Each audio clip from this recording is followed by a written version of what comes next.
Hey everyone, welcome back to On Purpose, the number one health podcast in the world. Thanks to each and every single one of you that come back every week to listen, learn, and grow. Now, you know that I love sitting down with experts, people that have dedicated their life, their time, and their years to understanding more about human behavior, human dynamics, and understanding how our mind works. And today I'm sitting down with someone that I wanted to meet for a long, long time. I've watched his YouTube videos for years. I've been a fan of his content for many, many years on Instagram and other platforms. We've been trying to get together and we finally made it happen. I'm talking about none other than New York Times best-selling author, international speaker, and dating expert, Matthew Hussey. Matthew, thank you for being here, man. What's up, man? Thanks for having me. I share the sentiment. I wanted to do this for years and somehow the planets never aligned until now. I know. I remember messaging with you on Instagram. I think I was actually in London at the time, a few years back. And there was a video that we were going to do together. It was one of these dating videos that you were doing. And you're like, oh, do you want to? And I was in Londden, but I don't know how we kept missing each other. Yeah, we even had a brief phone call where we were like connected and got on really well. And yeah. I know we're both mutual friends of Lewis Howes. And it just, yeah, it's fun though to finally be in the same room and do this. It's fun. Yeah, and I feel like it's a momentous occasion because England's playing in the final on Sunday. And we've been brought together as two Brits. And have you decided where you're watching the final, or you don't know? I have to be in true introverted fashion. I have to be at home. I like being with my family because I do like the energy of people who really care. Yeah. What drives me mad is when you've got people who have no idea what they're talking about yelling at a screen during a match. Yeah. And I genuinely love hearing all of the commentary. Yeah. So I'm one of those people, I'm a fight fan, like boxing and so on. When there's a big boxing match, I'm like, all right, everyone can come over, but just, I want to hear the commentary. So I hate that bar environment of everyone yelling at the screen. Yeah. So yeah. Oh, I get that. Yeah, no, I lead a spiritual book club on Sunday and half of it is bang in the first half of the game. So I'm only going to get to watch the second half. It's hard for me to imagine anything more different than the energy of English fans back home than a spiritual book club. Literally, this is it's a group of friends that I lead a spiritual book club for. Happens every Sunday. And it's 11 to 1. So 11 to 12, I'm going to be doing, 11 to 1. And so the game starts at 12 here. So man, yeah, I'll get the second half. But no, thank you for being here, man. And like I said, I've watched your videos for years, seen your interviews, seen your books, not seen you on stage in person. I look forward to being able to do that. But I wanted to start with the question. I'm not sure if I've seen you been asked this before, but I wanted to ask you, what's your favorite love story ever? Or is there one that you have, whether it's a real life one, a client, a personal experience, a book? What's your favorite story of love? That is a really tricky question. There's a movie I saw recently. It's a Japanese movie called Weathering with You. I've not seen that. It's an animated movie. This guy, he created what was at one time the biggest grossing anime of all time. But this movie, Weathering with You, is about a young guy and a girl who are, in this kind of, this young love. There's this kind of mythical story where it's constantly raining in Tokyo.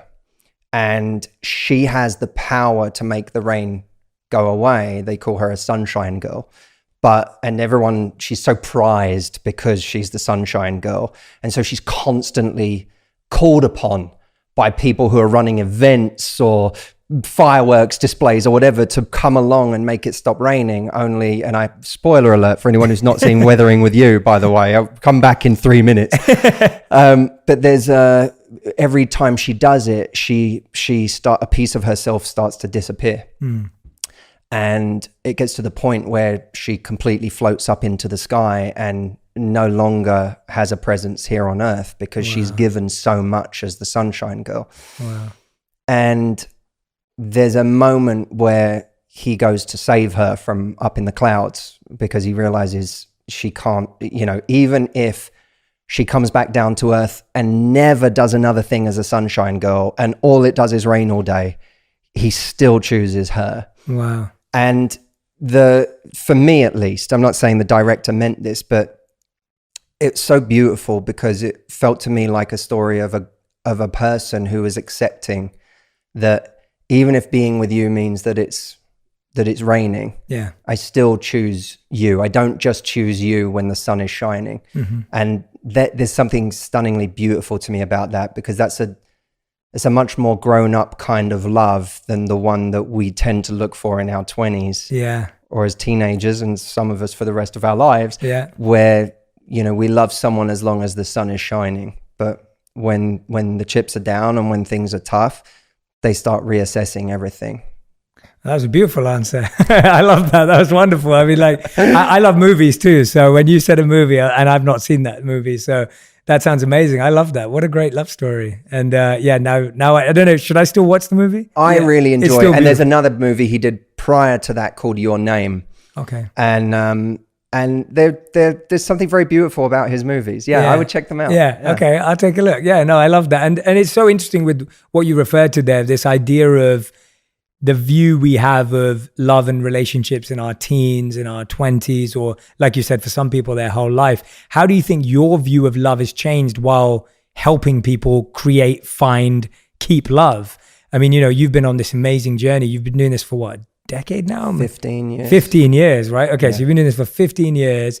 How has your view of love changed over the last 15 years of actually working with people and speaking on stages, being interviewed in all these places? I suppose getting older myself, and I realize I'm still relatively speaking a young man, but getting older myself, it's become much more apparent to me the importance of reevaluating what is actually important in a partner.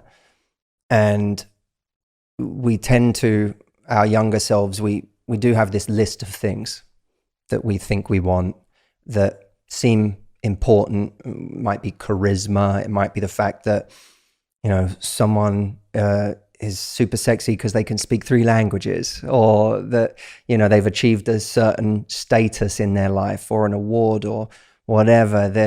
They can play the guitar, and we rate these things as these things. And we you know, when we think of losing someone, we look at all of those things and go, I couldn't lose them. You know, they're funny and they're charismatic and they're super fun to be around and they're sexy and they can play the guitar and they can, you know, speak 3 languages. And it still is a kind of Instagram profile version of a person. And someone recently said to me, like, I'm in a relationship with a guy and, you know, he plays the guitar and I find that really sexy and he's really good looking. And I'm like, he doesn't need, in order to be in a relationship with you, he doesn't need to be great at music. He needs to be great at a relationship. Yeah. And if you want to hear someone play guitar really well, go to a John Mayer concert. Yeah. Like, or Ed Sheeran or whatever. Yeah, like you don't need that every day in your relationship. Yeah. Right? What's important in a relationship is someone who is really competent in a relationship and has those skills. And those skills are hard won. It's one of the reasons that relationships with big age gaps don't work.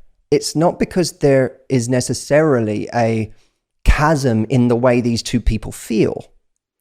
It's that there is a huge chasm when it comes to their relationship competence and their experience. And that really does matter.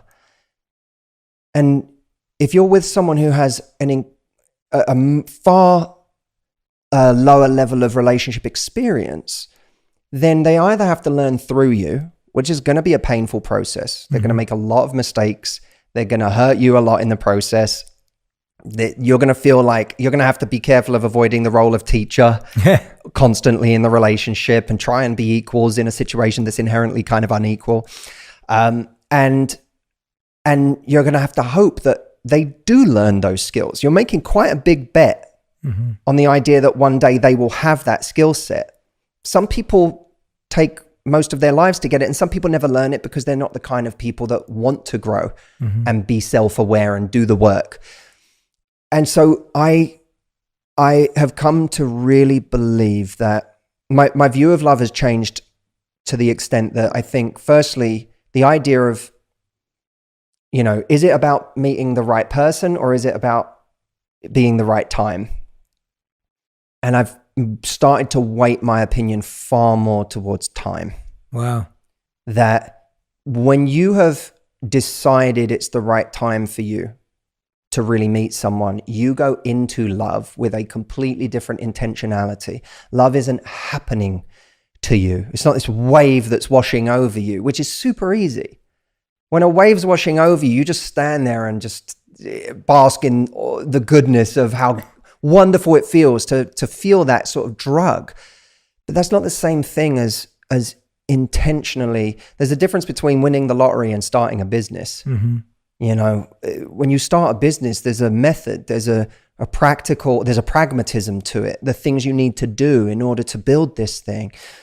And I think that to me, I don't think I've developed a less romantic view. I actually, if anything, have more and more and more come to see a person who's in a place where they're willing to actually do the work of a relationship as romantic. Yeah. And I think people consistently get burned when they're not factoring into the equation of how right someone is, whether this person is demonstrating A, that they are also at a time in their life where they're looking for the same thing, and B, that they have genuine, great relationship skills. Like, you know, we're all going to argue at some point, but how do we argue? Yeah. Right. That's just one area, but it's a huge thing. Mm-hmm. So that to me would probably be the biggest shift. I believe in timing more these days. And I believe that we undervalue to an incredible extent genuine relationship skills, and we overvalue just kind of mindless attraction. Yeah. Yeah. I love that answer, man. That's so fascinating to compare person versus time. And I often say to my friends, like, the most romantic thing in the world is someone who's trying to build relationship competence. Like that, sure. That is the most romantic expression that someone can have. I love the way you talk about relationship skills, and we're talking about relationship competence. I find that actually, and I can say this for my relationships too, before I met my wife, and with now, relationship competence always felt like both people didn't have it. I don't think I was in many relationships where I had it and the person didn't. I actually think for many years, it was just both had, like me and the other person, we both had zero relationship competence. Yeah. How do you think people build relationship competence? Because it almost feels like, and you're right, and you know, I know we both agree on this, that you just expect to know how to be in a relationship, and you kind of just, you're almost expected to know that, oh yeah, you start dating and then you know what to do next. And none of us know what to do next or now. Tell us about how you go about building relationship competence, and what are the skills that you kind of break it down into for people to think about that? Well, firstly, I had very much the same experience as you. I always thought I was such a great guy in relationships. I really did. Like, same. I always thought I was so, you know, the line I always used to say about myself is, you know, maybe I wasn't ready, or maybe I wasn't in a place where I wanted the same thing, but I was a great partner while I was in it. It wasn't true. No. I was, what's the word? I was a gentleman. I was respectful. In many ways, I've always been kind. That's always been a through line of my life, but you can be kind and dumb. Yeah. And you can hurt a lot of people when you're kind and dumb, you know? And so I look back on myself, and sometimes it takes someone who's better than you at a certain part of a relationship, maybe not the whole thing, but they come along and you notice that they, you know, going back to that example, argue differently than you do.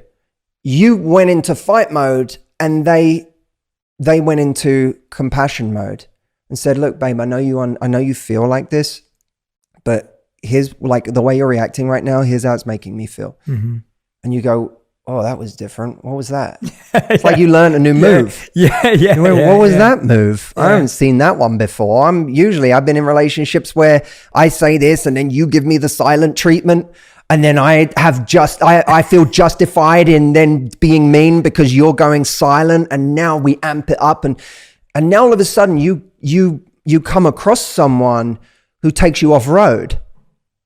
And that's a scary moment. And when someone takes you off road, you have two choices. You can either be afraid of that. And it is something uncomfortable about it because you're not used to it. Even kindness can be uncomfortable if you're not used to it. Absolutely. Right. But when someone takes you off road, that that really is an opportunity to watch what someone else is doing. I think the same is true in business, right? It's you see someone else who just did a different thing. Like in your industry, someone took a turn that everyone else didn't.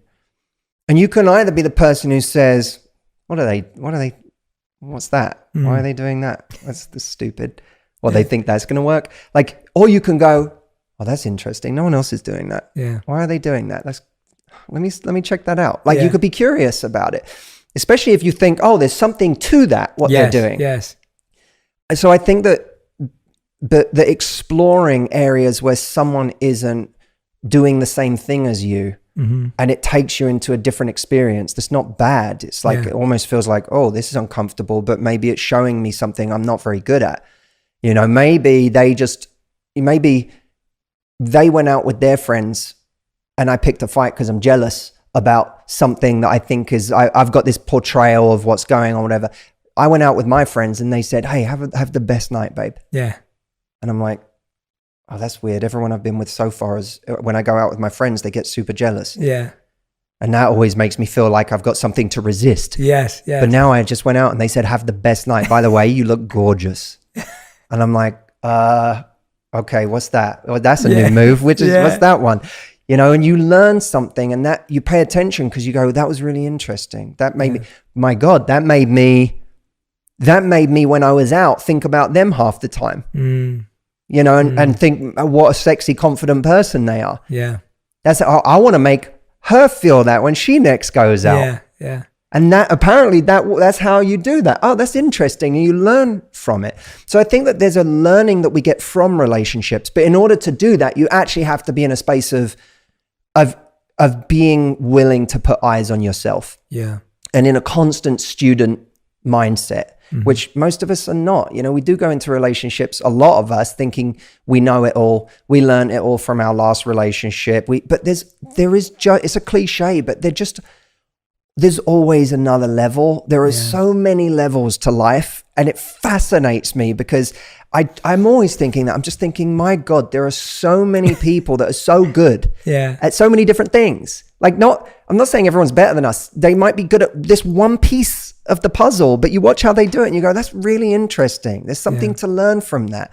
But if we're constantly trying to defend our own position and trying to feel like what we do is the right way, we'll never learn that. Yeah. And I'm a believer in therapy or anything that gets you to look at yourself in a constructive way, and someone in front of you who's not going to give you the answers that you want. You know, I remember a long time ago, me saying to a friend, like, I was in this relationship and I was like, you know, this person wants to speak a lot, and I've got this and I've got this and I've got this. And I was expecting him to be like, well, she sounds like a lot of work. Like, she sounds really difficult, man. Like, tell me about it. And instead he went, I'm kind of with her on this one. Yeah. Like, actually, it's super important that he was like, he actually said to me something funny. He goes, I go to the gym 1/10 of the time you do, but I have a body like a bag of milk. He said, so you get what you pay for. Yeah. You know, and in your relationship, you get what you pay for. Yeah. You know, if you want it to be great, invest in it. And that's that friend or that mentor or that therapist. Don't ever see them again. Fire them immediately. They're worth their weight in gold because we surround ourselves with, you know, people, you know, men surround themselves with the boys club. Oh man, she sounds different. Oh, you know, that's so high maintenance, blah, blah, blah. And women surround themselves with their friends who sit around and say, I can't believe he did. I can't believe he said that to you. I can't. And half of them sometimes are sitting there going, you kind of seem like the unreasonable one here, but they don't tell her. Yeah. And then she gets further ingrained in this way of thinking. In fact, they even may amp her up. Yeah. And send her back into a relationship charged now and even more defiant. And now, you know, you get even more conflict. So those to me are some of the key ways to learn. And just to be open, always be open. Yeah, I love that. I love that. I think it's so true. And I love what you said about how like, it's not like you're going to meet the mentor in your partner or the coach or the guru, but like they may be just better at one thing, or they may be great at just one area of a relationship. And that's what you're kind of mining and picking from. When I look back at what you're saying in my relationship, I'm trying to reflect it. In my teens, I realized I had a serious issue with, I just loved being loved. And so I was kind. I identify with so much of what you said. I was always kind. I was always a gentleman. I was always like generous. But I realized that in my teens, I would go above and beyond to want someone to fall in love with me. And that's all I wanted. All I actually wanted was for someone to fall in love with me. And it didn't actually matter who it was sometimes. Like it wasn't even that I really liked them or knew them or understood them. I just wanted that feeling of this person loves me. And what would often happen is they would fall in love with me because I would be the perfect guy by giving them gifts and remembering this and whatever it was. And then I would feel like they're not giving me anything back. Now I feel like I'm the one who's doing all the loving and there's no love back, which I've only created myself because of my crazy cycle. Totally relate to all of that. And I was that guy too. And those guys will often look at guys who are kind of the textbook jerk. Yeah. And be like, well, he's awful. Yes. Like, you know, he slept with her and he completely ghosted her and he never called her again, or he disrespected, whatever. It's easy to point to that guy and be like, what a piece of crap that guy is. But we're more dangerous. Yeah. I would then break up with them because I didn't feel loved. And then I'd feel like I was the victim and that I'd been the one not treated well. And then my wife broke me because I did the same thing with her. I was always like, but she wasn't impressed by any of the ways I tried to love her, apart from being me. And that was when it all kind of like unraveled. And I was like, oh, I finally found someone who actually didn't want all the stuff I was trying to do to get her to love me. And so my wife was the kind of person who broke through that barrier because she just didn't care about the stuff or the memory or the gifting or the extravagant, like she hated all that stuff. And so all of a sudden my technique it wasn't even a technique. It was genuine in my delusion, but it wasn't working anymore. Right. And that's when I had to really look at it because I really loved my wife. And I was like, oh, I actually have to really look at this. And so she was the one who broke that and taught me that idea. That's beautiful.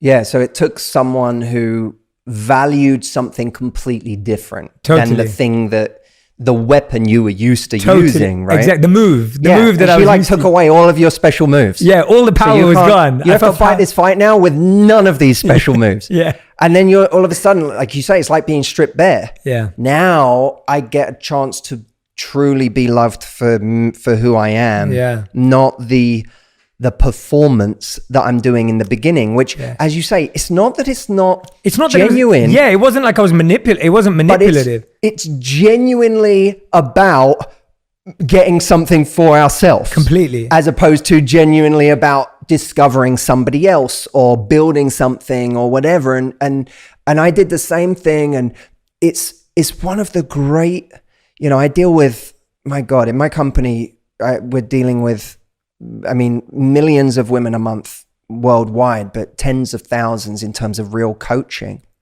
And one of the biggest problems is people falling for people really quickly. Yes. Falling in love too fast, where it's because they went on a couple of great dates with a guy and they can look at the date and go, he was amazing, and you should have seen what he did and how he was on the date and all of that. And the thing I have to always break down is that may not have been about you. Mm-hmm.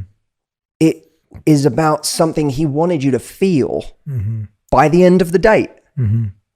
And not that, I kind of loathe this culture we have right now where everyone's a narcissist. Yes, we're so quick to label. Yeah. He's a narcissist. She's a narcissist. I'm like, not everyone, we all have a narcissistic streak. Absolutely. And we all exhibit narcissistic behaviors at time. That doesn't mean we're a diagnosable narcissist. Completely. But a narcissistic streak we all have early in dating and to differing degrees is the desire to impress rather than connect. Mm-hmm. And so we go on a date with someone and, you know, at the height of it, if someone's really on the extreme end, they will give the greatest date of someone's life. Yeah. And that person goes away and they're like, this guy is amazing, or this person. And they may have put on an amazing date, but you know nothing yet. Mm-hmm. And what's cool about your wife, you know, going through that process with you is, you know, I can imagine for her, it's almost like, well, I want to see how you are in week 4.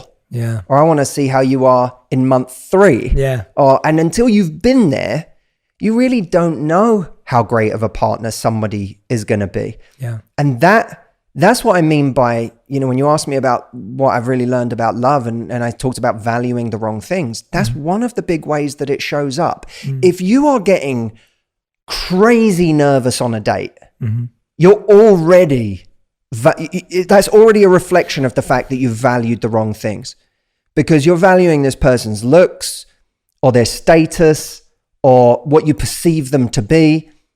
But you're not valuing them in a relationship or in relation to you, which is defined by how much they give, how they connect with you, how they relate to you, how they see you. Yeah. All of that stuff is completely, you're at 0. Yeah. So how can you be nervous if you're valuing the right things? You can only be nervous if you're valuing the wrong things. Mm-hmm. If that, to me, is the key to eliminating nerves in early dating. Is that there is, I almost feel a little fatalistic about it, which is funny coming from someone who gives advice in this area for a living, because, you know, I do believe that we can influence situations with what we do, but we do have to have a bit of a dose of fatalism that the thing that didn't pan out wasn't the thing. Mm-hmm. The person who's still great in week 8 is showing you the right things. But if they suddenly ghost you in week 9, then it doesn't mean they would have been great in week 16. Yeah. They're like, oh, but they were the one. And I don't know what, I need closure. You have closure. Mm-hmm. That action was closure. What they showed you is they had 8 good weeks in them. Yeah. That's interesting. Yeah, that's interesting. It's the same as you'd say in sport. Like if you, I was just thinking about sport while you were saying that. And it's the idea of like a player may have 1 good season in him or her. Mm-hmm. And then that player may have had 10 good seasons in him or her. And sometimes we have these players where we're like, oh, she's going to be the next or he's going to be the next. And then all of a sudden, they don't give you that season. And in sports, we get closure by just going, all right, they had potential, but they didn't make it. But you're right, in love and life, it's a lot hard to have that mentality of like, they gave me 8 good weeks, but they didn't make it. Well, and you sit there and you obsess over someone who just left you, you obsess over what they could have been. Yeah. Right? That's what they it is. Could have, this was so promising. They were everything that I was looking for. This could have been. And anytime someone breaks up with us, the heartbreak is the loss of the life we thought we were going to have with someone. This is what it could have been. This is what it should have been. Yeah. And my answer to that is, it would have been if it should have been and could have been. Yeah. Then it would have been. You're literally, you're grieving over something that was not, by definition, it wasn't meant to happen because it didn't happen. Yes. Yeah. It didn't happen. So this idea that it was supposed to or it should have is myth. It's a fantasy. It's science fiction. Yeah. But I feel like in relationships, we have this fantasy mind that's already written the script and the book and the trilogy before the second date is over. And so it's almost like relationship seems to be like the one area of our life where we write decades into the future and we can't help ourselves because we almost think that and it's almost like you're living, what you're saying is you're living off the fantasy, not even of the reality that's right in front of you. And so even when you're on a date with them, you're not even there because you're in your fantasy land of what you think it is. And that's where in so many ways, everything that you are, your expertise in mindfulness and everything you've learned there is so important in dating. Because in dating, you have to be on the date you're on. Mindful dating is be on the date you're on. Don't be on date 2, but really you're not. You're on date 32. Yeah. Your mind has to be on date 2 with your body. Yes. And when people don't do that, that's where they start constructing a fantasy of where this relationship is going. A fantasy of who this person is. They know 5% of someone and they've built the other 95% out of extrapolation. Yeah. Oh, he was really sweet in that moment. You know, I bet he's good with kids. I bet he's this. I bet he's that. I bet he's, I bet he's an amazing family man. I bet, and we've all had the experience of meeting someone who is incredibly charming, fun to be around. You went away from, like, as men, we sometimes go out and we meet another man and it's like we've been on a date with that man, and you come home and you go, he was so great. I was like, I loved him to bits. And he really charmed you. And then 6 months later, that person has really lost their shine because they're flaky.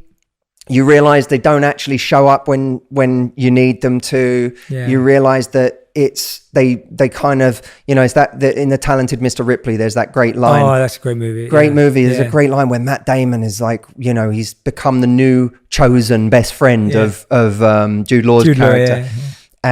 Jude Law's character's name's Dickie, and Matt Damon is feeling suddenly shut out, like out of nowhere. He feels shut out when 5 minutes ago he was like, this guy's my best friend and he loves me, and he says to Matt Damon's girlfriend at the time, he's expressing how he feels that he's not even expressing. She sees the look on his face that he's sad that he no longer has this like friendship that feels real to him.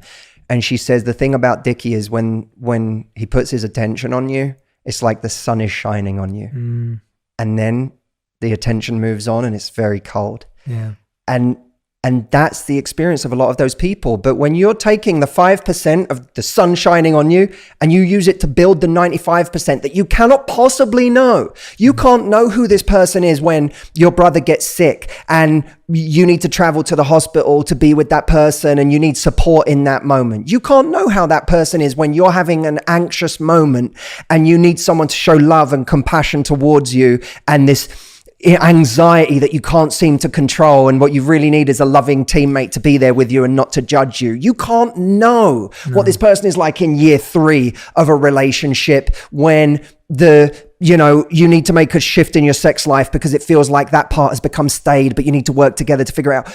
You don't know what that person is like in those stages. So thinking that you have all the answers because you've been on even 10 or 15 dates with this person and had a wonderful time is a fallacy, a fantasy. There's a great the relationship itself is about every stage of it and the effort that's put in. And there's a story from Bukowski where he slept with a prostitute. Every romantic story begins this way. He slept with a prostitute, and he woke up to her having stolen his poetry, and he was so upset, so mad. That's terrible. Yeah.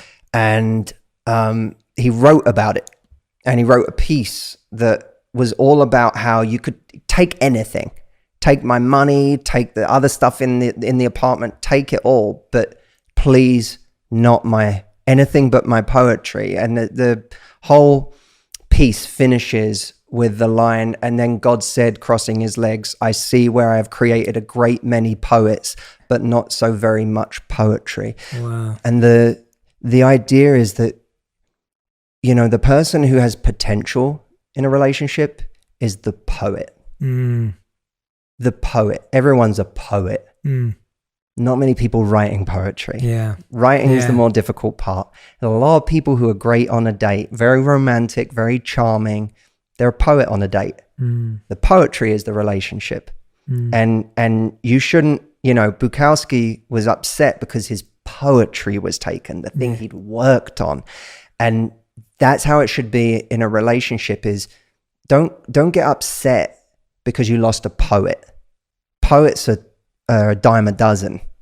Poetry is rare. Mm-hmm. People who are willing to write the poetry of a relationship, people who are willing to stick it with you for a year, 2 years, 5 years, 10 years, that's really rare. And we need to start valuing the poetry far more than we value the poet. Yeah, I love that. What a beautiful analogy. Let's talk a bit about that poetry, because I feel like what's amazing is we convince ourselves more of the fiction when you are lusting after that person's looks, fame, prestige, whatever they have that you're attracted to. It's almost like then even if they do a million bad things, like you said about the guy playing the guitar or whatever it is, it's like, you're like, oh, but he's so, or she's so, whatever.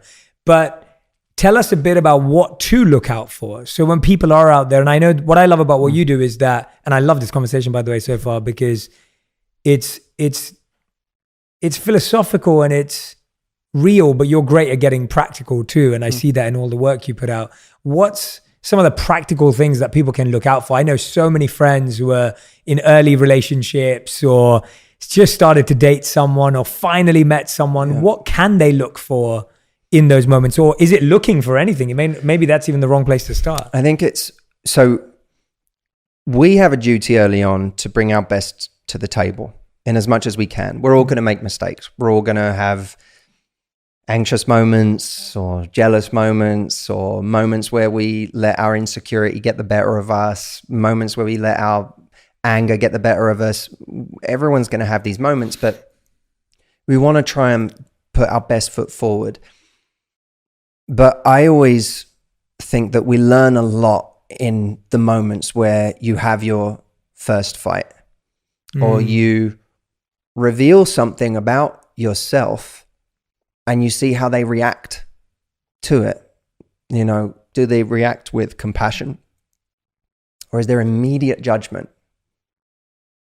And I don't mean a moment where you kind of try and perform. Yeah. I mean a moment where you genuinely are brave enough to let someone in and be seen. Yes. Does this person, do they see you?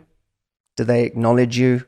And do they show compassion and curiosity about why you are that way and what's happened in your life to get you there? Are they looking to figure you out? And who you are is a wonderful, wonderful sign, because a lot of people are just in a relationship and they're sleepwalking. Yeah. They're enjoying it. They're enjoying the fruits of the relationship, but you don't get the impression someone's really trying to get to know you. Mm-hmm. You don't feel seen by that person. Mm-hmm. The person who's actually asking questions of you, the person who's looking to understand the good and the bad in you, and who elevates the good and soothes the bad, that's something very beautiful to look out for.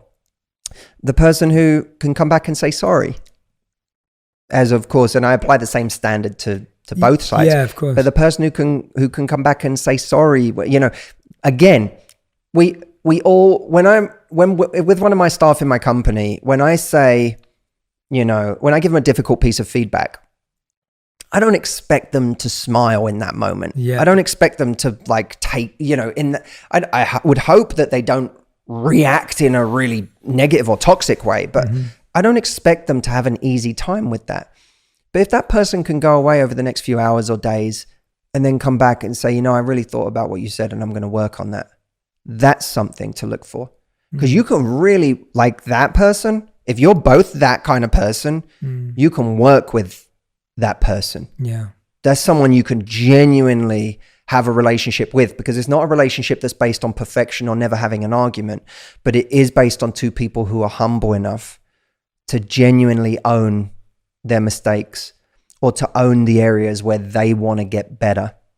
I'm always looking at the ways people argue and whether they're trying to do damage in an argument or whether they're trying to rebuild in an argument. And if you're with someone that every time you come out of an argument, you feel like they lacerated you, and you come out of an argument bleeding every time, you know, and you're like, why did they have to say that incredibly nasty thing? And it's one thing if they come back an hour later and say, or even a day later and say, I truly regret having said that to you and I will do better. But if they won't even acknowledge that that was a really toxic way to have an argument and that was a really nasty thing to say, then that's a problem. Because this is a relationship that's not going to soothe you. Yeah. It's going to create more and more wounds. So that I would say is an important thing.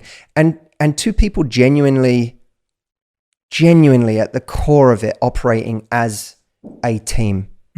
What do you need? And can I tell you, you're working really hard right now. Can I understand what your goal is in doing this and seek to understand that and where that's coming from for you and why that's important?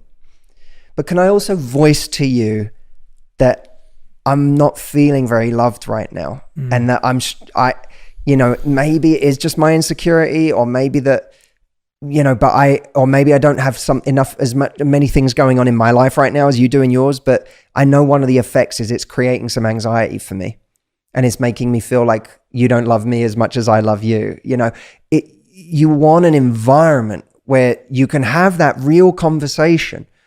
And it then, to me, a relationship is no longer about right and wrong. It's about the conversation. Can the conversation be had? That, to me, is one of the greatest signs of a relationship you should hang on to. Is, can the relationship be had? And can it be had in a beautiful and productive and loving way? Because that's all, David Brooks said marriage is a 50-year conversation, right? Is that conversation, does it feel good? Doesn't always feel comfortable, but does it feel like this is a conversation that is making me better? Or is it a conversation that's always making me worse? I love that. And I think it's such a vicious cycle though sometimes, because I find that you get into an argument, like you said, which I think the first argument is such a great, it's such a great marker to put down as let's reflect on this. I think that's such a great way of putting it that you said. And if you look at that, often what happens is the person reacts badly. It's natural. You react badly too. And then you're waiting for that person to make up, and that person's waiting for you to make up. And then maybe you go ahead and put the first hand in, but then now they deal with the second bad, and now you're waiting again. And I feel like we get lost in this like waiting game. And I kind of got to a point where I was just like, I want to make sure that I am leading this conversation. So a conversation that me and my wife always have is, I'll always check in with her and be like, is this relationship going in the direction you want it to go in? Like, is this going in the direction? Is this relationship what you want it to be? And if it's not, what do you want it to be, and what are you willing to do to get there? And I'll always be like, well, this is not how I want the relationship to be. And this is what I want it to be. And I find like that conversation for me is really healthy.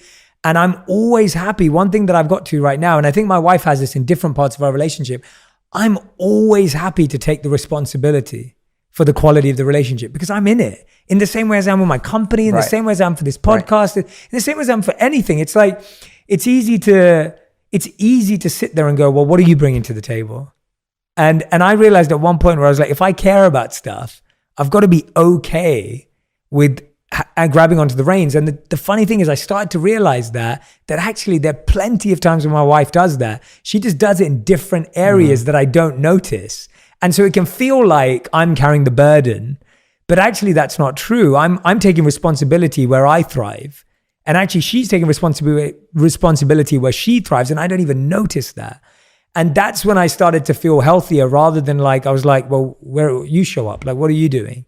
And I remember when I was a monk, the teachers would always tell us that, you may sit in a class with a non-charismatic teacher. So they were like, some of the monks are not going to be the most charismatic, the most attentive, the most dynamic teachers of the texts and the spiritual scriptures. And they were like, but if you're a student that's 10 out of 10, even if the speakers are 1 out of 10 in presentation, you're going to get lots. But if you're a 1 out of 10 and the speaker's 10 out of 10, then they're lifting you up. But by the way, if you're at a 1 out of 10 and they're at a 1 out of 10, that's all you're going to get. And it's kind of like what your friend said about the bag of milk. The idea of like taking your own responsibility for if you want to be in a relationship. I'd love to hear your thoughts on that. But that speaks again. You're so right, Jay. And it's truly beautiful that you have that in your relationship. And it's also brave, because those conversations are not easy. And people can say things in those conversations that can scare us. They can say, well, I'm not happy because I want it to go in this direction. Yeah, I've heard that too. Yeah. Oof, or I didn't realize you were unhappy in that way, or I didn't realize you felt like that. It takes a lot of bravery to have conversations like that. And I commend you for that. And I think that's one of the things a lot of people aren't willing to do, is step bravely into an area where they could be criticized. But I think it is one of the most important aspects of a relationship, is being able to do exactly that. So no, I think it's a stunning thing. Well, it's uncomfortable, like you're saying. It's not, and I'm not sharing it as like we've perfected and we've got it right. I'm just saying that that's what we've had to do in order to, like, you know, we're only at year 8 in our relationship, year 5 in marriage. But it's like, that's what I've had to find these, what you're saying, like the 50-year conversation and the idea you're saying of having these, like, I've noticed that without these things, you could go years without changing anything. But speaking of what you said with the idea of the monks, that to me goes back to the, you know, what I was saying about timing being important. Yeah. I do believe when you go into a relationship with genuine purpose, and even when you go into dating with genuine purpose, you go on a dating app, because a lot of people out there listening to this won't be in a relationship. They'll be right now in the crapshoot of dating apps, trying to figure out how to navigate. When we're intentional, we bring a different energy to the things we do. We bring a different energy to a person. And in in early dating, I think that when you're really intentional and when you really are like, I'm looking for a real connection here, you don't actually judge people as quickly. Yeah. You don't dispose of people as quickly, where you just go wrong. You start actually looking for what could be right. You start, and I'm not saying ignoring abusive and toxic behavior. I'm just saying those superficial things, we just, decide, no, they don't meet this checklist, they don't meet this one, or whatever. We lose that, because what we're looking for is deeper, and we start genuinely seeking to, like, we're on a date and we start going, let me really find out who this person is. Yeah. Like, let me really see them, and let me not be judgmental of them so quickly, and look to understand them. And the reward for that is that this person now actually feels seen by you. Yeah, that's great advice. And they now give you a different energy than they may have given on the last 10 dates. Yeah. Suddenly they blossom on the date differently because of the energy in front of them. There's a Mitch Albom wrote a line about, if the culture isn't serving you, then you have to be brave enough to create your own culture. And in dating, for so many people, I get all the complaints about dating these days. It's superficial. It's everyone's flaky. No one goes on real dates. No one's trying. No one's really committing. No one wants a real relationship. It's like, okay, so what you're describing to me is what you perceive to be a culture that's not working for you. Yeah. But if that culture isn't serving you, then create your own culture that surrounds you. And your culture can be powerful, not for the world necessarily, because for that, there needs to be a combined cultural shift. Yeah. But in your micro life, in your micro problems and opportunities, the culture you create will have an impact on the people around you. Yeah. And the same way, I said, if you go into a room at a party and you say, I hope this party's good. Well, now you're a victim to however this party is. Yeah. If everyone seems kind of closed off and mean and, there's cliquey and it's like, oh God, then you go home and you say, oh my God, that party was so, it was one of those horrible parties. But if you go in and you say, I'm going to, at the very least, be responsible for a part of this party. Yes. Yeah. I'm going to go in and I'm going to give the love and the energy and the compassion and the authenticity that I would love for people in this room to join me in giving. Some will, some won't. And by the way, that's also good because it will help you find your crowd, right? Yeah. So you find your crowd by being the thing you want to be, not by hoping that your crowd elicits it from you. Completely. You found your crowd online by going out and being an energy that you wanted to be first. And then that crowd noticed you. It's like a lighthouse. All the ships start knowing where to come home because they see the lighthouse. That for me that's one of the most beautiful things about giving energy early on. I see dating, not just relationships, but I see people in dating these days. The game is who can try less, who can be cooler, who can be more indifferent. And that's honestly not the way to do it. That's certainly the way to attract someone of a lower frequency. I love that. Yeah. Right. You can certainly attract someone who wants the game, who's got the demons that make them chase someone who's not into them. Yeah. You know, and there are plenty of people with those demons, but you don't want to be in a relationship with a person like that. Because for sure, a person like that, the moment you stop playing hard to get and you turn around to meet them, they're not going to be interested in you anymore, because their demons will tell them, this person likes us now. This person's no longer cool to us. Yeah. They were only cool to us as long as they didn't like us. So you can't ever. So messed up. Yeah. But it's, it's that Groucho Marx thing. I wouldn't want to be a member of any club that would have me as a member. Yeah. That describes dating insecurity amongst people like that. That person doesn't want me, they must be a catch. Yeah. Right? Yeah, exactly. And so what we have to do is when we give a little more energy in dating and say, you know what, this person who I've known for 5 minutes, maybe I'm not feeling much energy here, but I'm just going to give some energy. Mm-hmm. I'm going to give an amount of energy I'm willing to lose, right? That's a key way of looking at it. Yeah. What you don't do is you keep trying with someone who's not giving you equal energy back. That then becomes masochistic. Right. But giving an amount of energy you're willing to lose. I always think about that in every interaction. That's so true, yeah. Give an amount you don't mind losing. Yeah. It's like going into the casino and playing like roulette. It's like, all right, I'm in Vegas. I'll give like $100. Yeah. And then I'm not spending anything else here in these casinos. That's it. Yeah. For me, it's normally like $10 because I'm not a gambler, but you just decide, what am I happy to lose? And it's the same with energy. It's, I'm dating right now. I want to find someone amazing, someone beautiful. I'm going to give to everyone I interact with an amount of energy I don't mind losing. Mm-hmm.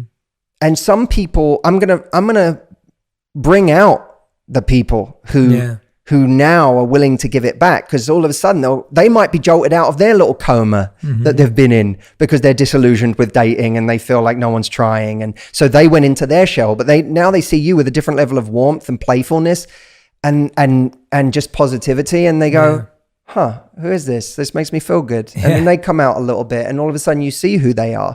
You wake them up a little bit, and then there's a bunch of people you won't, and that's okay because you were willing to lose that much energy. Yeah. But what people do instead, they do a far more dangerous thing of being afraid of the rejection from people that they approach or talk to in the first 5 minutes. God forbid I get rejected in the first 5 minutes. But then they'll meet someone where they have a bit of connection and chemistry, but who isn't trying, who isn't giving them equal energy. And they'll keep pouring energy into that person month after month after month, when they're not getting the same in return. Yeah. And they think that's safer than going out there and getting rejected by a new person. Yeah. But actually, this is the dangerous one. Yes. The being rejected in 5 minutes by someone who doesn't even know you, who on an app, how much can someone really reject you anyway? Yeah. And we all know our experience. We've all chosen people in life who on an app, we might have swiped right past. Absolutely. Right. So we know from our own personal experience that if we get rejected on an app, it doesn't even mean that person wouldn't like us in real life. Totally. Yeah. Right? But we're so afraid of that rejection. That's mortal fear, is that rejection. And yet, continuing to waste months or years on someone who's giving us unequal energy is something people happily do. They spend that time like it's nothing. And that's the really because it feels safe, because it feels like there's something, at least there's some connection, there's some comfort. Well, there's a couple of things. Firstly, it's comfortable, right? It's what I know. Doesn't mean happiness and comfort are very different things. I'm not happy. I'm not getting my needs met, but it's comfortable. Yeah. Right. So I'll stay in it for that reason. It's the fear of I'll never find anyone again, which is a fallacy because you found this person. You did it already, And by the way, this person's not so unique that they're the only person in the world that's going to find you attractive. Right. Like they're attracted to you because you're attractive. Yeah. But that's the crazy thing, right? We have this massive paradox between there's now unlimited choice more than ever. You feel like you have way more choice than you had before. But then we have limitless fear to go with that we may not find anyone ever again. Like it's that weird thing, right? Like it's the idea of like, I've never had to online date or app date. Right. I became a monk when I was 21, and then my wife's the only person I've been with since I left. So Which is a really impressive age to become a monk. By the way. Right. I feel like that's uniquely impressive, is becoming a monk at 21. Well, I started at 14, so I had 7 years. Got it. being a single man.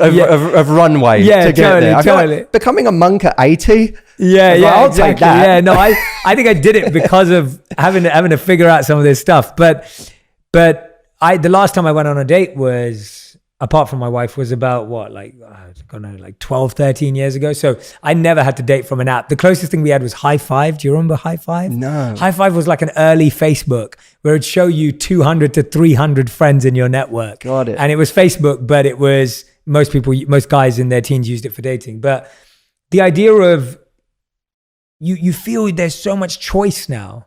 Like you just always, like you said, you're just swiping away, you're looking at profiles, everything. But at the same time, you feel like you'll never find someone again.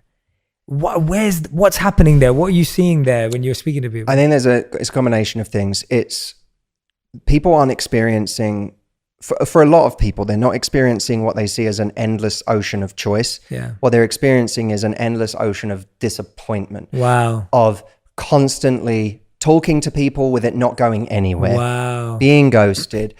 Talking to someone and that person never actually takes them up on going on a date. So it's like we're living a computer game version of dating, but I'm not actually meeting up in real life. Or, meeting someone, it seems to be going well for a few dates and all of a sudden they disappear and, they're not interested anymore. It fizzles out.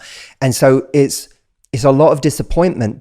But the ironic thing about that is that on the flip side, people experience that choice in a negative way. So what they feel is, the person I'm going on a date with has endless choice. Wow. And that brings out all of my insecurity because I feel like how can I possibly compete with what Bo Burnham says is everything all the time? Yeah. I can't compete with that. I can't compete with you having access to everyone in a 10-mile radius or more if you choose to have more. That's something I how do I possibly live up to that? And that to me is at the root of so many people's lack of confidence, even their lack of authenticity when they go on a date, because they stop trying to connect and they start trying to be something they think the other person wants them to be. And now it's a departure from themselves. Now, to me, the lesson here is the same as, one of the things I really enjoy about working with people in their love lives is that it's so transferable and universal to other domains. So if you look at this problem of we're afraid, we can't live up to the choice that somebody else has, that's actually true in business too. It's true in content creation, right? Like I've had it in the last couple of years. I've had moments where I look at just how many creators there now are and just how much video content is pumped online every day that I feel like I've overeaten and want to be sick. Yeah. And I'm like, it can get to a point where because in one sense, being good at something creates confidence, right? If you feel like you're a good partner and you're attractive and you have good qualities and so on, then you feel like a version of competence. Yeah. And the same is true in content creation. I've been doing what I do for 15 years. I feel very competent when it comes to speaking into a microphone, going on TV, going on stage, making videos. And yet there's still moments where I've had just this little feeling of like, does the world need another voice? Yeah. Everyone is speaking all the time. And I mean, this is a side note rant, but it's so funny. I was watching, there was like some thumbnails for a major podcast. And this is no slant on it because I understand what happens with this, but it was so funny because I was like, there was one thumbnail that was like, be kind to yourself. And then the next one was, achieve through suffering. There's like another one that's like, push past your limits and ignore the realistic. And there's another one that's like motivation is BS. Yeah. And it was all the same podcast. Yeah. But it's like every next thumbnail is like a piece of wisdom that contradicts in some way the last piece. Right. But that I think I think we're all force feeding ourselves content at the moment at a rate that's just untenable. But when you're a creator in an environment like that, you can get to a point where you're like, does the world need me? Yeah. Yeah. Like, if I just stop talking, does it matter? Everyone else is saying it anyway, in 1,000 different ways. And what I tell myself is there is someone that uniquely vibes with my personality and the way I deliver the message. It's not about me worrying, how do I grab that person's audience? Or how can I appeal to everybody? It's just about me saying, you know what? William Zinsser, there's a wonderful book for life and writing. Someone once said to me, every book on writing is a book on life. Yeah. But there's William Zinsser wrote one of the seminal books on writing, which I forget. I think it's on how to great writing or something. If you look up William Zinsser, people will find it. But he says, you know, when you go to, he said, you may be a aspiring travel writer who, when you think about going to Tokyo to write about Tokyo, you think, but thousands of travel writers have been to Tokyo and written about Tokyo. What do I possibly have to add?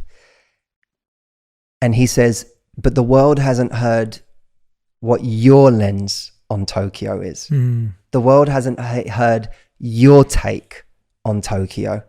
And that might contain some idea or way of looking at things that other people haven't actually done, or that you may say the same thing, but you may say it fresh. Yeah. And so I tell myself that when I'm creating content, that it's not about appealing to everyone. It really is about saying, my take on this is interesting for its own sake to the people that vibe with me. The same is true in dating. That I see that.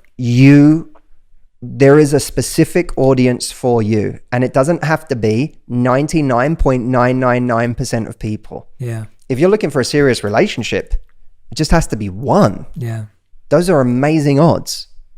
That's a great analogy. I love that.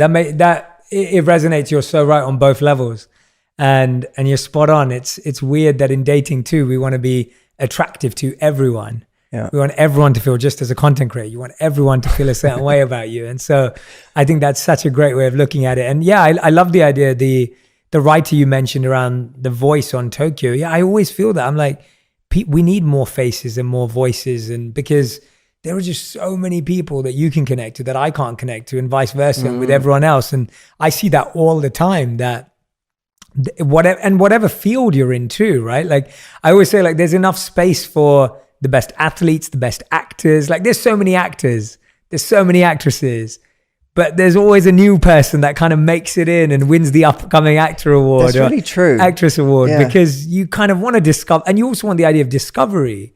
And I think people almost make it like, I think we've always made it about like, oh, who's your top 3? Who's your top 5? And the people that actually are watching and listening, they don't see it in a hierarchy. They just are like, oh, I listen to this group of people. Right. That's usually how people think about it. I feel like, even if someone asked me like, who are your favorite authors? I don't have a categoric like number one author. There's a group of authors that I love reading from. Yep. And I feel like that's how people, and in relationships, obviously, like you're saying, it's a much smaller pool, but you having that intention is going to be much more clear. But tell me about your take on changing people. I wonder how much you get people saying, I'm with someone, I met someone, they have potential, I think I can change them. There's a quote from, I think it's Jacob M. Broad, where he says, consider how hard it is to change yourself, and you'll understand how foolish it is to think you can change somebody else. Yeah. And that people should really let that sink in. Because in the beginning of January, 60, 70, 80% of the world decides they want to get fit and healthy. Yeah. What percentage of those people get fit and healthy? Yeah. Those are people who want to change. They didn't make that resolution for nothing. They made it because they want that. Yeah. It's not someone saying to them, you should really lose weight, and them going, I'm fine. That's someone saying to themselves, I should really lose weight. And they still can't do it. Now, consider being in a relationship with someone who's not even admitting that they need to change and thinking that they're going to change. It's hard. It would be on your behalf, and I'm not saying it would be wrong to trust someone when they say this, but it's still speculative if you or I are in a relationship and you say, Matt, I'm going to change. That's still speculative for me. You might. Yeah. It might be too hard. Yeah. But it might be worth me staying if we have a lot of love between us and you're saying I'm going to change, because I say, you know what? That's if you're really committed to this, then game on. Let's do this. Yeah. But in order for that to happen, you have to first acknowledge there's something to be changed, and then show desire to change it. And frankly, to have any real credibility, show a plan for changing it. Yeah. When two people are in a relationship or two people break up and a woman comes to me and says, 2 weeks later, he came back and he said he'll never, he wants me back and whatever, and he's not going to hurt me again. I always say an important question to ask is, why would it be different this time? Not from an emotion, not from a charged place, but a real curiosity. I get that you're telling me. Yeah. Has that person even thought about that part? Right. 2 weeks later, which is a suspect time anyway, right? Because this is you're very much in the panic stage of, I'll say anything to get you back right now. Yeah. That's not considered, but fine. This is where we are. We're 2 weeks out from our breakup. You're telling me you want me back and you'll never hurt me again. I get you want me back. But what is it that's different this time? That's what I need to understand to feel safe to go down this road with you again. And so I think people can and do change. Otherwise, you and me would be out of a job. But change, if you are not the author of your own change, then the idea that your partner is somehow going to will you to change, it's like telling your partner, I want you to do therapy. Yeah. And them going, okay. Yeah, exactly. I'll go. And that's the reason most people do go. Right. I find, at least from people that I speak to or work with, you hear that so often, that the number one reason people do go to therapy is because their partner kind of forced them into it and they kind of agreed to it. And that's a problem, because you're hoping that they will see the value in it once they get there, and they might. Yeah. But someone needs to have some skin in the game. Yeah. And so I just think that here's what I will say, because there are so many people in relationships or in situationships, if you want to call them that are convincing themselves, they're conning themselves that somebody else is one day going to be different. And at that point, you have to say to yourself, on what basis have you decided this? What is it that this idea that some grand change is imminent? What is that based on? Yeah. Is it based on them having said to you, hey, I know that in these last few months or years or whatever, this has been a big problem in this relationship, and I know that's because of me. And this is something I am committed to changing. Yeah. Have they said that? Because if they haven't, I have to ask, where is the logic here underpinning your argument that they're one day going to change? Yeah. Oh, this isn't about them, that they're going to change, or that they've even expressed a desire or a willingness or a commitment to change. This is about your demons calling the shots. Yeah. This is about your fear of losing someone, because maybe they don't want to change. But what's really happening is you don't want to lose someone. You don't want to be on your own again. You don't want to take the risk that there's something else out there where you can get your needs met on a higher level. And then it becomes about exploring yourself and saying, well, this person's been this way for years and I've complained about it for years. So is this still about them? Yeah. Can I really keep saying this is about them? That's so powerful, man. That really hit a chord, and I hope that everyone who's listening and watching, that drops and sinks in for them as well, because what you just said there, I think that's the dilemma that most people are in. Do I stay or do I go?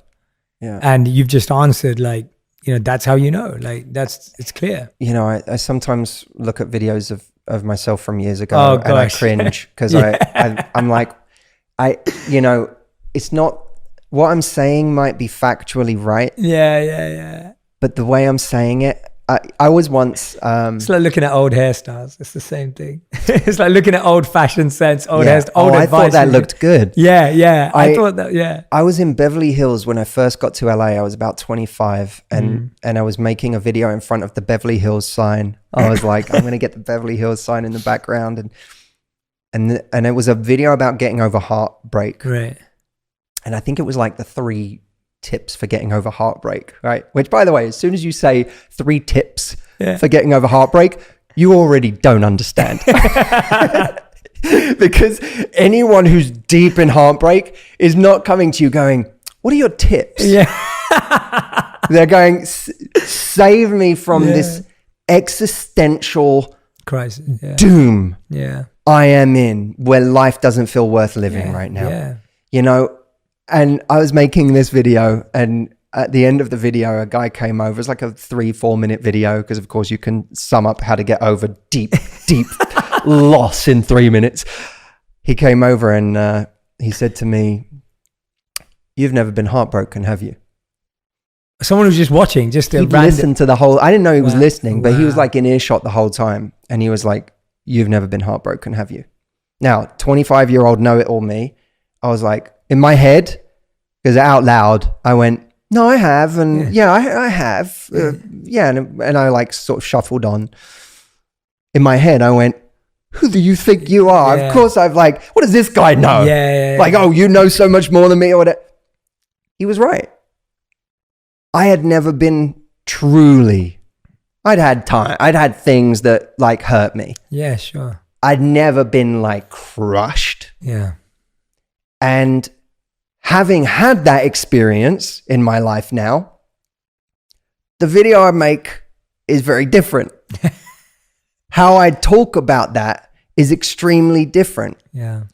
And the reason I say that is because I am aware that these things we're talking about here, it's very easy from a distance 100%. to say to people, this person hasn't changed in a long time. Yeah. What makes you think they're going to change now? And why are you still there? Yeah. And the why you're still there is because this stuff is so hard. Change is so hard. Leaving a situation, So hard. it's changing anything is hard. Like, this is one of the things that I sort of, one of my gripes, I suppose, sometimes with some of the self-development rhetoric is that it makes things sound so much easier than they are. And it sort of, it trivializes what are really difficult things. Most people, if they could just turn off their depression or their anxiety, if there was just a switch where they could go, they would do it. Yeah.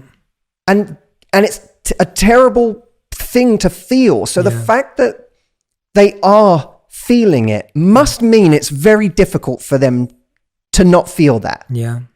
And the same is true of a relationship. If someone has stayed in an unhappy situation for a long time, that must mean it is incredibly difficult for them internally to make peace with the idea of leaving.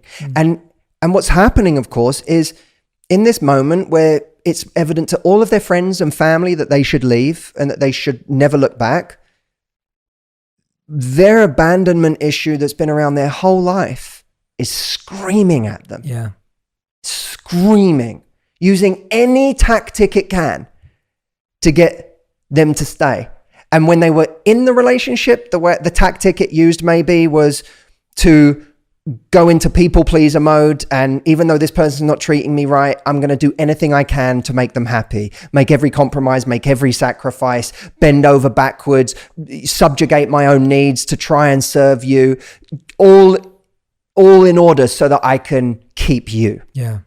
And then at a point where you get so unhappy and you say, oh my God, this person's terrible. I've had to lose myself in this relationship to make them happy. I'm going to leave. Just at the point of leaving, just as your friends are like, thank the Lord, they did it. Yeah. They left. You go home that night and that abandonment demon realizes a different tactic has to be played. So it says, maybe they weren't so bad.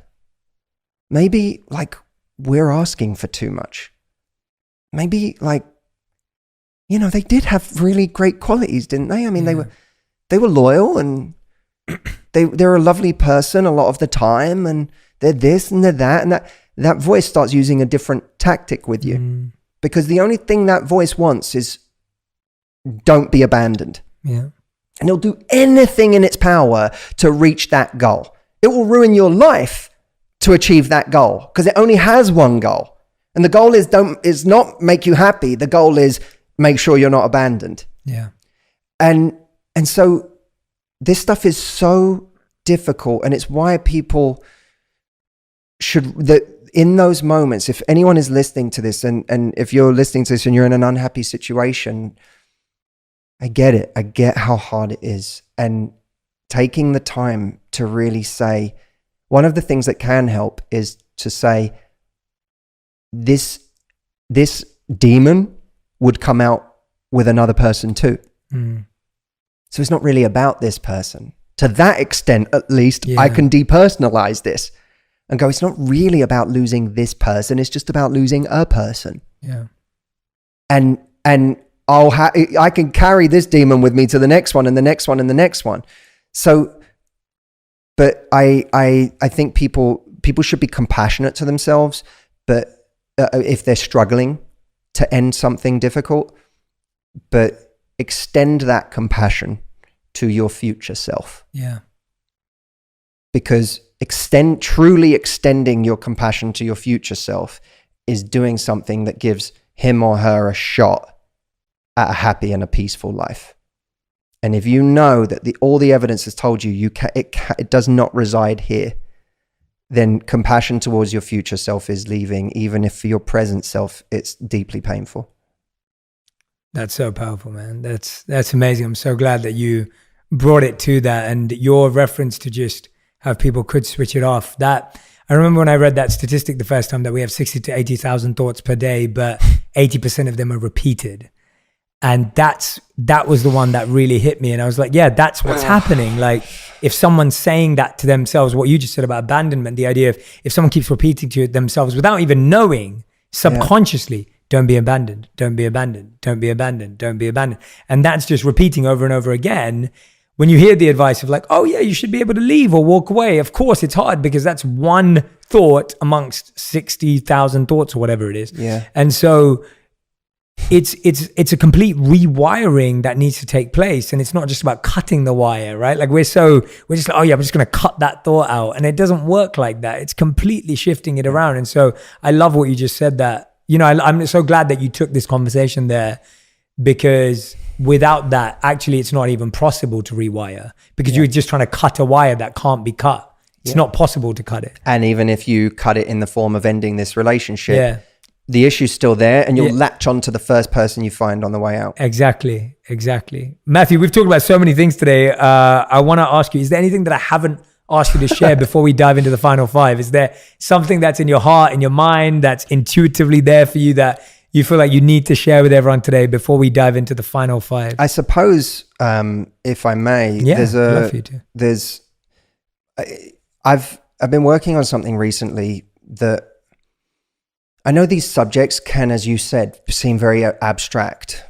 Even when we talk about confidence, it's a very hard thing to latch onto and figure out, well, okay, I want to be more confident. I want to be confident enough to leave, or I'm single, but I want to be confident enough to approach that person. Yeah.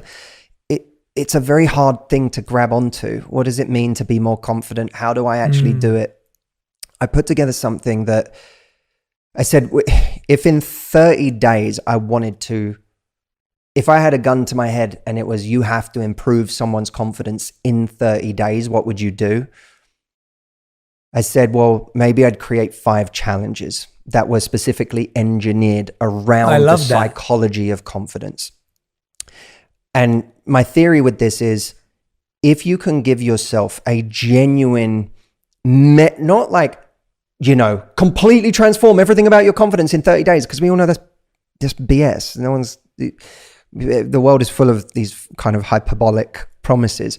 But if people can, I believe that when you can create like a crack in the doorway and that shows you what's possible, that momentum leads to something bigger and bigger and bigger. I don't think someone starts by saying, I know I can be a millionaire. I think someone starts by saying, I made $2,000 this month. I bet I could make 2.5 next month. And then making 2.5 and go, I think I see a way to 4. Yeah. That to me is how belief is built. It's incremental. And so I said, if I can get people a 30-day significant incremental shift in their confidence, then whatever goals they have this year, that will give them momentum to charge into those goals differently. Yeah. So I put together a place where there's an initial kickoff call that I'm doing with everybody, where I'm going to take them through those 5 I love that. challenges. We're going to go through them together as a blueprint for 30 days. And then the timer of the 30 days is going to start. And everyone's goal as a community is to do those 5 challenges over those 30 days. And That's awesome. Literally engineered them based on the psychology of what I've learned about confidence over 15 years. If I may, I would say... I'd love that. Where can people sign up? Yeah. If you go to mhchallenge.com, that's my initials, MH and challenge.com. There's a place where people can sign up and they can join that challenge. But we already ran it once, and it was the results have been really beautiful because everyone's writing in and saying, I just ticked off this challenge. I just did this. I just did this. So it's been a very unifying thing for people, and we're running it again now, so people can come and join at mhchallenge.com. I love it. Everyone who's listening and watching, make sure you do sign up at mhchallenge.com. I don't want you to miss out on that. That sounds awesome, and it's so much more fun doing it with other people and taking it through these 5 challenges. And we know our life changes by those practical things. 1,000%. Yeah, 1,000%. Like I've never changed without being. I've always said to everyone, it's 3 things: coaching, consistency, and community. Like those are the 3 things. If you want to change any area of your life, if you don't have coaching, you don't have consistency, and you don't have community, you're not going to change it. And so that's exactly what this is. So mhchallenge.com is the place to sign up, everyone. And Matthew, I've got the final 5 for you. So these have to be answered in 1 word or 1 sentence maximum. Okay. A sentence, I don't know what the official definition is, but I make it 7 to 10 words. So 1 word or 1 sentence for 1 word or 1 sentence for each of these. Okay, so Matthew, Hussey, these are your final 5. The first question is, what is the worst relationship advice you've ever heard or received? Find someone who loves you more than you love them. Oh, yeah. Okay, great. Good answer. All right, question number 2. What's the best relationship advice you've ever heard, received, or given? Make a list of the things that are truly important for you to find in a partner, and then be that list. Love that. Great advice. All right, question number 3. 1 word to 1 sentence again. Define love for you. Generous interpretation of other people's behavior. That's a great definition. I was not expecting that. That's awesome. That is a great definition. All right, question number 4. How would you describe your current purpose in life? To make people feel less alone in their suffering.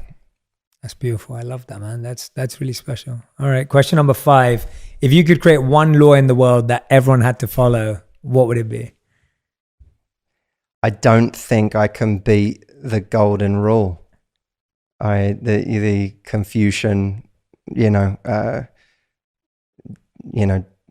do to other people or treat other people how you would want to be treated. I don't think I can beat Confucius on that. I love it. Matthew Hussey, everyone. Please go follow Matthew on all social media platforms: YouTube, Instagram, Facebook.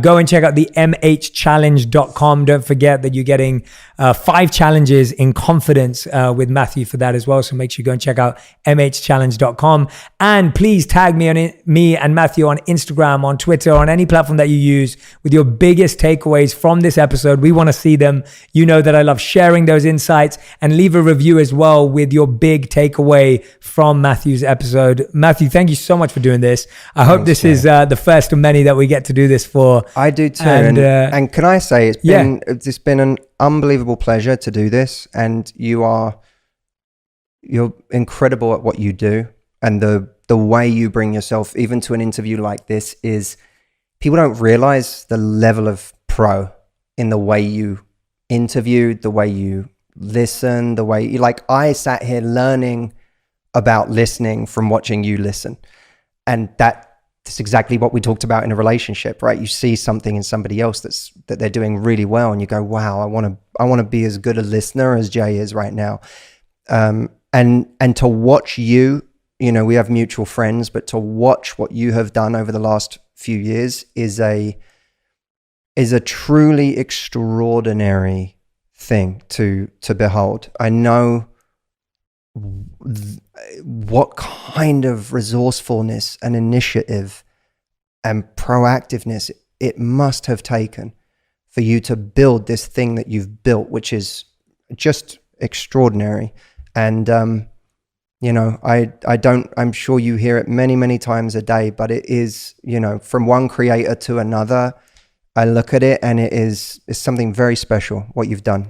So congratulations. Well, thank you, man. I appreciate it. It's very kind. Really, that means a lot to me, and I felt how genuine that was. And the reason why I was listening so well is because you were speaking so well. So I was like, this is easy to listen to. I was just sitting there going, this is great. Like, I'm like, this.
People are going to love this, and this is going to make sense. And so it was easy to listen to you. And I think that's part of a relationship. You want to sit down with someone that makes it easy. You enjoy the conversation. Yeah, you enjoy the conversation that you're with. So no, and the feeling's mutual, man. Like, I remember, I've been watching you for years and years and years, and to see what you've created and the evolution of your work, and just what I really appreciate is the dedication to what you do and who you help and how you help them. I think it's so, I think we live in a world where it's so easy to, like, now I'm a crypto influencer, and now I'm a, NFT influencer, whatever it is. And it's like, to dedicate your life to something.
that is big enough to be dedicated to, but to just see you so focused. And even in today's conversation, I can see that, it's like, you can tell when someone's really well read in an area and has really thought about it, from like pop culture to history to, that I love that. I love meeting someone who's immersed in their space, and you demonstrate that beautifully. So, thank you, man. I'll remember thank that. you for that. Thank you. Yeah. Thank you for dedicating your life to